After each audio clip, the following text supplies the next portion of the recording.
I'm Saurabh, this is Electricity, and I've just completed 1000 miles on my MG4.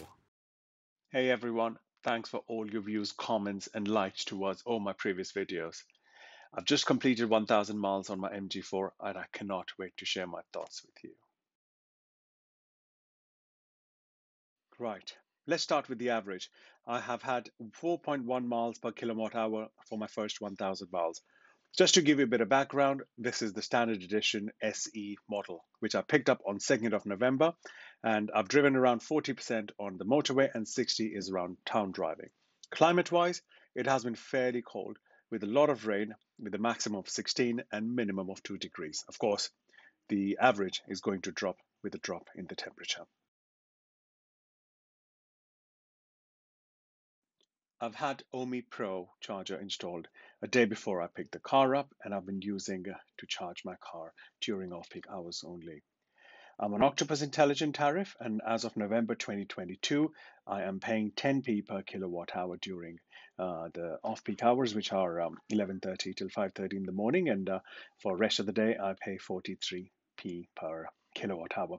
So far, I have used 217 kilowatt hours of electricity, £22 and 7 pence just to run my first 1000 miles. And that equates to around 2p per mile. Dislikes. Not a massive deal breaker for me, but it's only fair to go through them, as no car is ever perfect. So here are my 10 things I do not like about my car.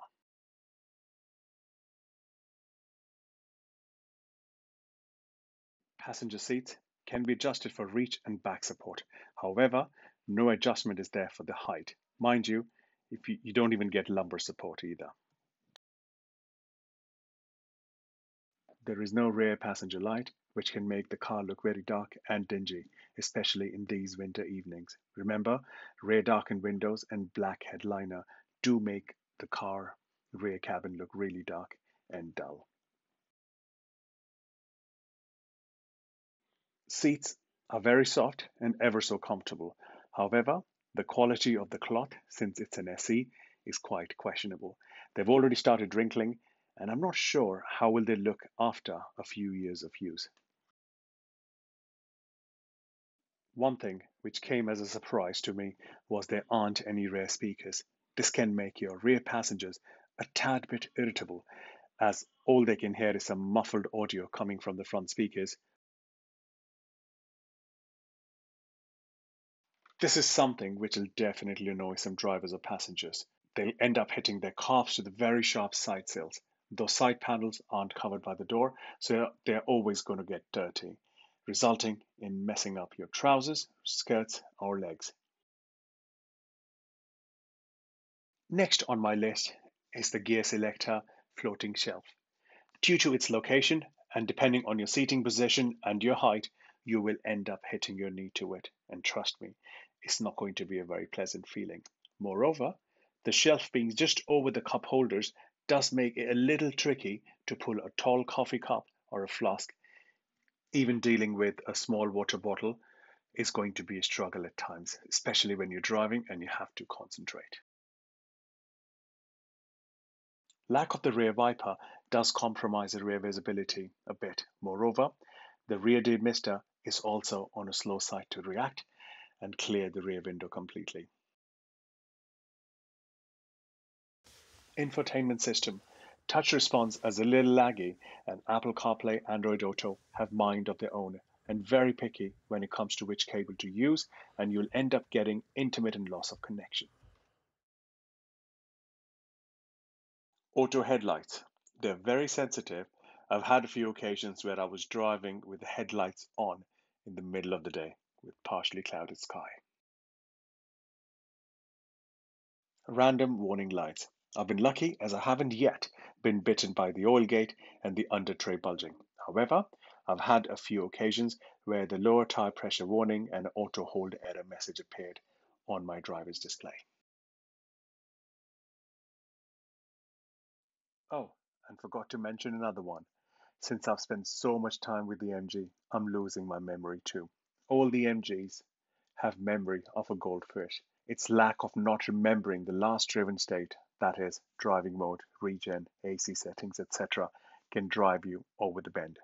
Now, off to my favorite bit, 10 of many things I like about my MG4. The drive.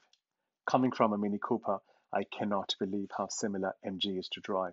It has a rear-wheel drive with a 50-50 weight distribution. It is very darty. You can throw the car around at corners without any issues whatsoever. It'll surely bring a smile to your face.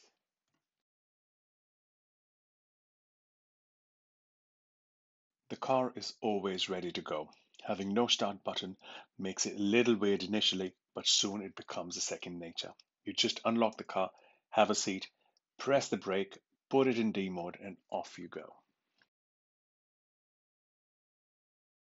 This is another great feature of MG. Of course, this app can be a bit sluggish and buggy. However, it gives you all the information you need with a click of a button, from battery percentage to errors, charging state, scheduled charging, etc. Preheating car is one of my favorite features. Yes, it only stays on for 10 minutes, but it does make the car toasty within that time. Not sure how I managed without these features before. MG claims the Standard Edition Standard Range can achieve around 218 miles on a mixed driving, and I'm pleased to say MG have been right about their guess of mileage. I have been averaging 4.1 kilowatts hour, and if I times it to the usable capacity of 50.8, we are getting 209 miles on paper from a full battery. Of course, the weather is going to get colder and the average will drop, but that's true for any other EV. MG claims Standard Range can achieve charging speeds of up to 117 kilowatt hour. In my unscientific test, I did manage to get 82 kilowatts from a Tesla rapid charger. I'm sure in the favorable battery state and the right charger, you should be able to rapid charge your MG with that rate. I recently did a 90-mile motorway journey with 3 adults, a 3-year-old with a baby seat. No worries at all. I'm 6'2" and I find ample leg space as a driver or as a passenger. We've got enough storage space dotted around the cabin for storing books, beverages, belongings, etc. A 12-volt cigarette lighter, a USB-C for Apple CarPlay, Android Auto, and another USB-A socket on the driver's side. And finally, there's another USB socket for the rear passengers on the back of the center armrest. Boot is big enough for a small family. We regularly travel with the running buggy, which is much bigger, a Type 2 cable granny charger with still room for a few small bags for shopping. I know this is a bit controversial subject, with a few people having issues with oil, underpanel, electronics, etc. However, my car has been exceptionally well built. No squeaks, rattles, random noises, or loose panels. Even on the outside, the paint quality is spot on, with no panel gaps or any imperfections whatsoever.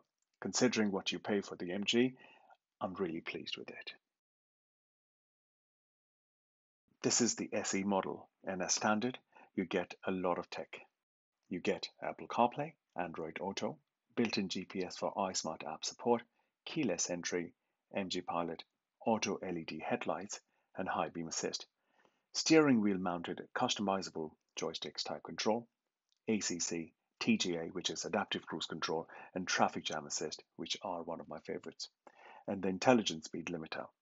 And of course, V2L comes as standard too. Considering it's an EV, the suspension setup is just spot on. It does not feel like sailing a boat. At the same time, it doesn't have a tooth-filling, shattering harsh drive. It absorbs all the road's imperfections, nicely giving you a feel of riding much refined and an expensive car. This brings me to the last but not least, value for money. You get the Standard Edition Standard Range in white or blue for just under £26,000. You get an electric vehicle which is capable of doing north of 200 miles, charge at up to 117 kilowatts, get loads of tech as standard, and a big plus, a 7-year warranty. I am in total love with this car, and I'm constantly looking for excuses to jump in and go for a drive. So this is it from me today. Please drop in the comments what are your thoughts about this car, irrespective of if you own one or not, having it on order, or even drive another EV for that matter. Also, like and subscribe if you'd like me to continue making such videos on everything electric. Hope this video was informative. Thanks for watching as always. Look after yourself, drive safely, and I'll see you in the next one. It's Saurabh signing off.